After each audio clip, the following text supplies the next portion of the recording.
Origins of the Addams Family. Wednesday Addams began not in film or television, but in the pen strokes of Charles Addams, a cartoonist for The New Yorker.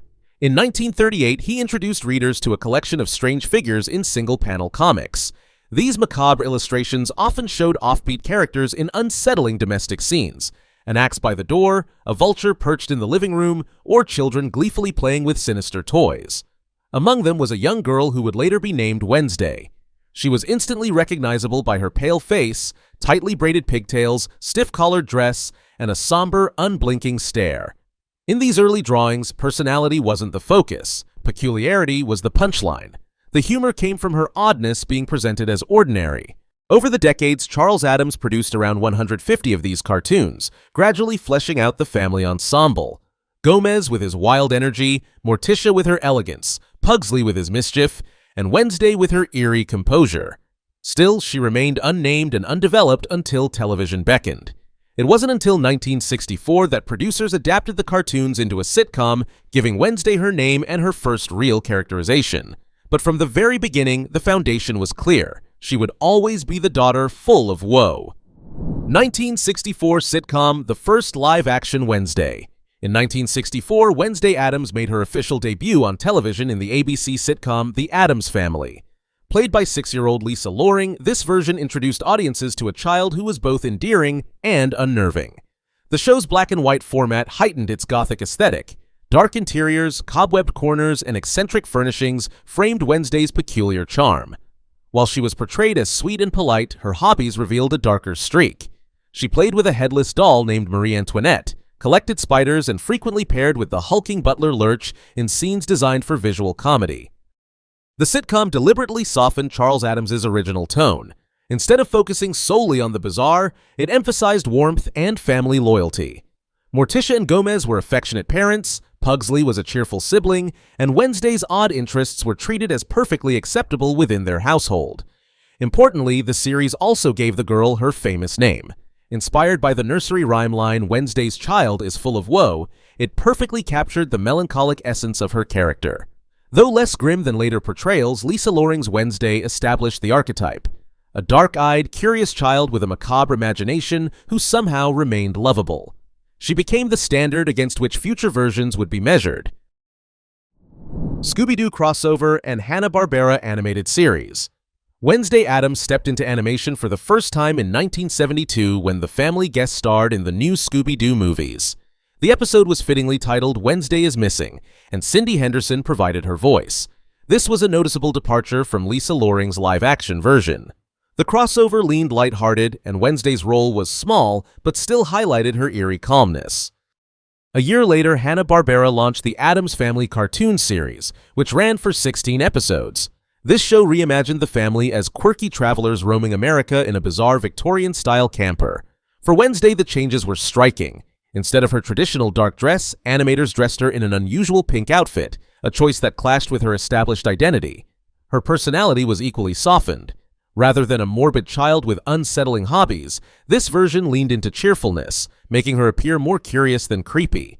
The result felt less like Charles Addams' original creation and more like a generic cartoon character designed for Saturday mornings.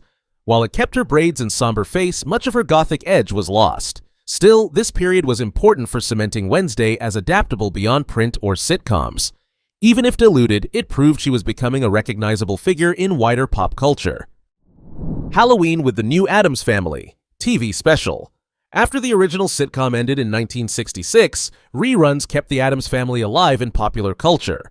A decade later, ABC reunited most of the original cast for the made-for-TV film Halloween with the New Addams Family in 1977. This colorful special gave fans another glimpse at their favorite ghoulish household, including a now older Wednesday played once again by Lisa Loring. Unlike her 6-year-old portrayal from the 1960s, this Wednesday appeared as a teenager, offering a rare look at how the character might grow up while still retaining her unusual quirks. In this version, Wednesday was presented as witty and more playful, yet she lacked the sharp cynicism and darker edge that later actresses would bring to the role. The story also introduced Wednesday Jr., her 5-year-old daughter, played by Jennifer Surprenant. This expanded the Addams family tree in a way that never carried into future canon. Although the special leaned heavily on nostalgia, its tone was light-hearted rather than sinister, aligning more with the sitcom style than with Charles Addams's macabre cartoons. While not a major evolution of the character, the 1977 film kept Wednesday in the public eye, bridging the gap until her next, far more iconic reinvention in the 1990s. The Addams Family and Addams Family Values films. In the early 1990s, Wednesday Addams experienced a dramatic reinvention with Barry Sonnenfeld's live-action films The Addams Family and Addams Family Values. Christina Ricci, just 11 to 13 years old when she took on the role, delivered a performance that would redefine the character for an entire generation. Gone was the sweet innocence of Lisa Loring's Wednesday. Instead, Ricci's version was sardonic, sadistic, and almost chilling in her deadpan wit. Rarely blinking or smiling, she wielded dialogue like a weapon, skewering everyone around her with icy precision. Her costumes emphasized her individuality, long, dark dresses with subtle patterns, a stark contrast to Morticia's sweeping gowns. Ricci's Wednesday had no interest in fitting into the world around her. She openly tried to playfully murder Pugsley, staged violent games at summer camp, and delivered biting commentary on conformity, consumerism, and romance. Most memorably, in Addams Family Values, she staged a gleefully anarchic revolt during a Thanksgiving play, burning the set to ashes while reciting a fiery monologue on colonialism.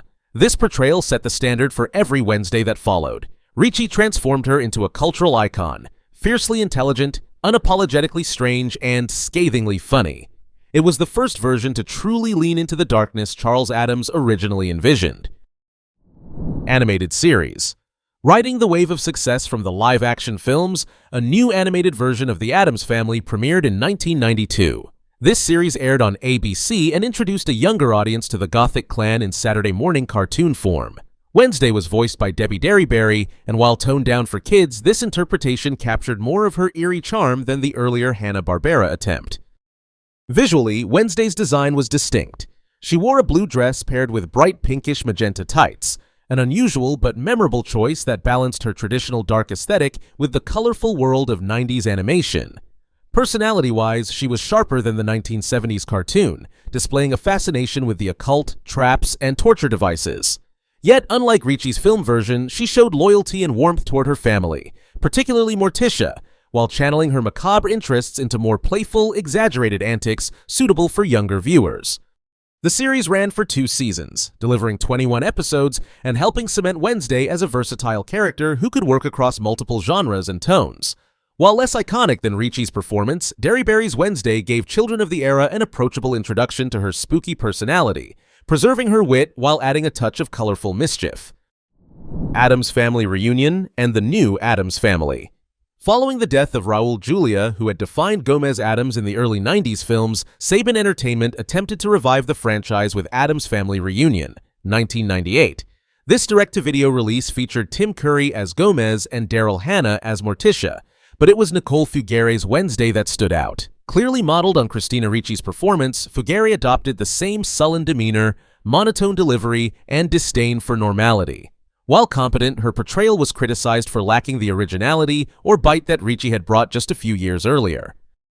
Despite the film's poor reception, Fugeri reprised her role in The New Addams Family, a Canadian-produced sitcom that ran for 65 episodes. This revival closely mirrored the 1960s show in tone and plot lines, but leaned on Ricci's darker reimagining to modernize Wednesday. Dressed in her signature black dress and braids, Fugeri's Wednesday was intelligent, brooding, and quick with sarcastic remarks. However, critics often noted that she felt more like a copy than an evolution. Still, this version kept Wednesday visible in pop culture during a period when the franchise could easily have faded. Even if derivative, Fugeri's work reinforced the idea that Wednesday was now central to the Addams mythos. Animated feature films. In 2019, MGM released a fully computer-animated The Addams Family film, followed by its sequel in 2021. This version of Wednesday was voiced by Chloe Grace Moretz, who gave the character a modern, sardonic tone while emphasizing her curiosity and intelligence. Unlike Ricci's sadistic Wednesday, Moretz's portrayal leaned into the role of a young scientist, fascinated with experiments and invention. Her morbid streak was still present, but often channeled into eccentric projects rather than overt cruelty. Visually, these films drew heavily from Charles Addams's original illustrations, exaggerating Wednesday's proportions with an elongated, pale face and wide, hollow eyes. A clever detail in the first film was her braids tied like nooses, an inventive callback to her dark personality. However, this design element was changed to simple weighted braids in the 2021 sequel, to the disappointment of many fans. The storyline gave Wednesday deeper conflicts. In the 2019 film, she struggled with individuality and family expectations, rebelling against Morticia's authority by experimenting with colorful clothes and befriending outsiders. In the 2021 sequel, the focus shifted to her identity and belonging, as she questioned her place in the Addams lineage. While reception was mixed, Moretz's Wednesday stood out for balancing morbid humor with emotional depth. Netflix's Wednesday. In 2022, Netflix released Wednesday, a series that placed the Addams daughter at center stage for the first time. Directed in part by Tim Burton and starring Jenna Ortega, this version transformed Wednesday into a teenage sleuth attending Nevermore Academy, a gothic boarding school for supernatural outcasts. Season 1 introduced her psychic visions, her rivalry-turned friendship with roommate Enid Sinclair, and her knack for unraveling mysteries, including a murder plot tied to the school's history. Ortega's performance blended dry wit with vulnerability, making Wednesday more complex than ever. By Season 2, released in 2 parts in 2025, Jenna Ortega steps into a producer role, giving her more creative influence. The new season leans heavily into horror and supernatural mystery, with romantic subplots significantly reduced compared to Season 1. Wednesday returns to Nevermore willingly, only to be haunted by a vision suggesting Enid may die. Her psychic powers deepen, leading to greater risk and emotional stakes in her investigations. The season also expanded the Addams family's role. Pugsley enrolled at Nevermore, Morticia's relationship with Wednesday deepened, and new characters like Steve Buscemi's Principal Barry Dort, Joanna Lumley's Grandmama Hester Frump, and Lady Gaga's eccentric teacher Rosalind Rotwood added fresh dynamics.